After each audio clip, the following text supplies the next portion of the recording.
Good day mga kangod! This yours truly, Sir Ngod Motovlog ay magtatampok na naman po ng isang video na ating gagawin ngayon. Ito yung last video ko nung nandito ako sa Villa Feliciana, and now we explore the Indang, Cavite. Yan. Ito po yung kabuuan ng entrance ng Villa Feliciana. Then lalabas na po tayo rito para dumako naman po tayo sa bayan ng Indang, Cavite. Usually itong itong Villa Feliciana is located sa Indang, Cavite po. Kaya hindi naman mahirap hanapin kasi pag nanggaling ka po ng 13, siya naman po yung una yung mabubungaran nyo rito, yung Villa Feliciana. Na pag kanan 13, pag kaliwa papuntang Indang. Kaya napakingintay ka mga kangod, samahan nyo ulit ako. Let's go!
I'm back!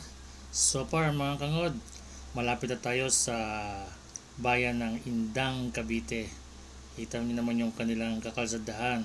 Sa mga nadaanan natin, nakita nyo nag-widening po doon. So far siguro susunod itong place na to, widening na rin. Tsaka napakaganda, kita nyo ang linis ng kanilang kakalsadahan. Dito yan po, ito nadadaanan po natin ngayon ang CAVSU, ang Cavite State University, na matatagpuan dito sa Indang, Cavite. Yan po, yung nasa right side ko, yan ang CAVSU. Kaya medyo bumagal na tayo dito kasi nga po mga estudyante are passing by na. Ito po, ayan. Ayun, may dumaan pang mga estudyante. Kaya medyo nagbi-build up ng traffic. Pero dahil nga motor tayo naman madaling makasingit. Makulit pag motor kung saan sumisingit, pero dapat in proper ways pa rin. So, ongoing na tayo sa bayan ng Indang, Cavite. Ewan ko anong lugar po ito. Yan, bubuntot na lang muna po tayo sa bus kasi malamang doon naman ang tungo niyan. Kasi nakasabay ko siya kanina, nakita kong karatula niya, Indang. So, ibig sabihin, sa Indang siya hinto. Di ba? Logic. So, para ito na. Ito yung sa paahon. Then, pagdating natin sa taas, makita natin ang simbahan na ng Indang, Cavite. Yan po. Yung sa right side po yung plaza. Yan po yung plaza nila. Tapos ito yung mga old munisipyo. Itong nasa left side ko pala. Itong right side ko, ito po yung simbahan dito sa Indang. Yan po. Papasukin ko po para kahit paano makita nyo ng bahagya. Kasi ang tiyatalakay natin po ngayon ang lugar ng Indang. Kaya dapat yung mga common place kailangan ipakita po natin ng isa-isa. Try kong makapasok. Pero nakalusot ako dyan Yan. Ayan po ang simbahan nila. Hindi ko lang po alam kung cathedral po ito. Wala pa akong research regarding sa simbahan nila. Pero dahil sa old like church siya, parang ang ganda mga sinaunang simbahan talaga siya. Sa segue lang tayo parang maraming tao yata doon ngayon. Parang may libing, libing o kasal. So ayan lang, pinakos ko lang yung camera ko dyan sa simbahan nila. Nakita niyo naman, napaka Spanish style ng simbahan nila. So lalabas na rin tayo para mapakita ko naman yung ibang place dito sa Indang, Cavite. Usually nadaanan ko naman to, kaya medyo familiarize na ako sa lugar. Pag napunta ko ng Tagaytay, usually dito ko lumulusot. Ayun po yung dati daw yung munisipyo, yung may flag na yan. Yan daw ng old municipal ng Indang, Cavite. Kasi nalipat na po. Yun, dadaanan din po natin siya mamaya, yung old simbahan ng Indang, Cavite. Para makita nyo rin po ang kanilang bagong munisipyo pala. Yan po. Patungo na po tayo dyan sa may terminal. Yung bus na nakasabay natin kanina, dyan ang tungo nun. So guys, magsasalita na lang ako mamaya kapag papunta na ako munisipyo. So watch this video.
Back again. Hello mga kangod ulit. So far, on the way na tayo papunta sa bagong munisipyo ng Indang, Cavite. Napakalinis talaga ng kanilang kalsada rito. Usually taga sa mga nadadaan ng kalsada napaka-cleanest. Ibig sabihin, ang LGU talagang very focus sa kanilang cleanliness sa lugar nila. So, saglit lang po At titingnan muna natin ang bagong munisipyo ng Indang, Cavite. Yun, ito po. Kaya hindi pala madali, hindi pala mahirap harapin. Kitang-kita agad ang laki, Indang. So, sa madaling sabi, one-stop shop din to, kagaya ng ibang munisipyong dinadaanan natin at tinatampok natin. Talagang nandyan ang katabi ang munisipyo, nandyan ang police station, maraming fire truck, nandyan din. Mga ibang agency nandito. Kaya, pag ikaw pumunta, hindi ka mahirapan. So, binilisan ko ng ikot kasi usually pag ganun nakatingin sa yung mga tao, nakakaya naman. Alang sabihin ko nagbablog ako. Inikot ko lang talaga. Then, itong way na to, pag kumanan daw, papuntang Naik, Cavite. Hindi natin nadaanan to Pero, sooner siguro, pag bumalik tayo ng Naik, siguro ikutin natin yan. So, ang way kasi natin, papuntang Indang, papakita ko yung mga landmark, yung mga common place, katulad ng palengke, ng basta yung mga madaling palatandaan sa isang lugar. Kasi ang way naman natin after dito sa Indang, didiretso tayo ng Alfonso. So, Alfonso, Nasugbu, tapos maglilian ako, Balian, Batangas, papuntang Calatagan, then balik, Balayan, papuntang Tagaytay. Yan ang routine, kaya sa mga susunod na video ko, yan po yung mapapanood nyo. Talagang iikutin ko. Yun nga lang, iyak po sa gasolina kung magkano abutin. May school po dito, parang ito yung K-12 school yun, nakalagay nga. So, nandito ang kanilang fire station. So, ang ganda nga. Nasa isang place, hindi siya kumpul-kumpul. Ito rin. Ito, pagkanan daw dyan, parang diversion lang yung nadaan natin kanina, tagus-tagusan dito sa kabila. Yan po ang Pamilang Bayan ay nakasulat. Pamilang Bayan ng Indang. So, pass by lang tayo. At least kahit paano, nakita niyo po kung gaano kalinis ang lugar na ito. So, ma-amaze talaga kayo na ang barangay, ang munisipyo, talagang focus sila sa cleanliness. So, wala akong nakitang bundok-bundok na basura. Tapos, napaka tahimik na lugar. So, kahit siguro na hindi siya ganong kaklas na kasi di ba mayroong mga first class, second class, third class na mga munisipyo, pero tingin ko sooner tataas din ang nito kasi sa ganda ba naman tapos maraming resort, maraming opportunity na makikita rito. Tapos nagagawang pink summer, nandito yung mga tao, di ba? Yung tinampukan natin nung nakaraan, yung dalawang resort na, parehong Indang yon. Marami pa daw resort dyan sa unahan. So, kung papunta tayong Alfonso, siguro madadaanan natin yon. Then, ibablog din na lang natin yan. Yun, pag sinundan yung truck na yun, siguro pabalik ng bayan ng Indang. Kasi kakanan tayo, papunta tayong Alfonso. Kaya ibabaybay na rin po natin itong pakanan na to. Paano mga guys, salamat sa panonood Don't forget to like, comment, and share, and subscribe to my channel. See you on my next video, mga kangod. Bye-bye!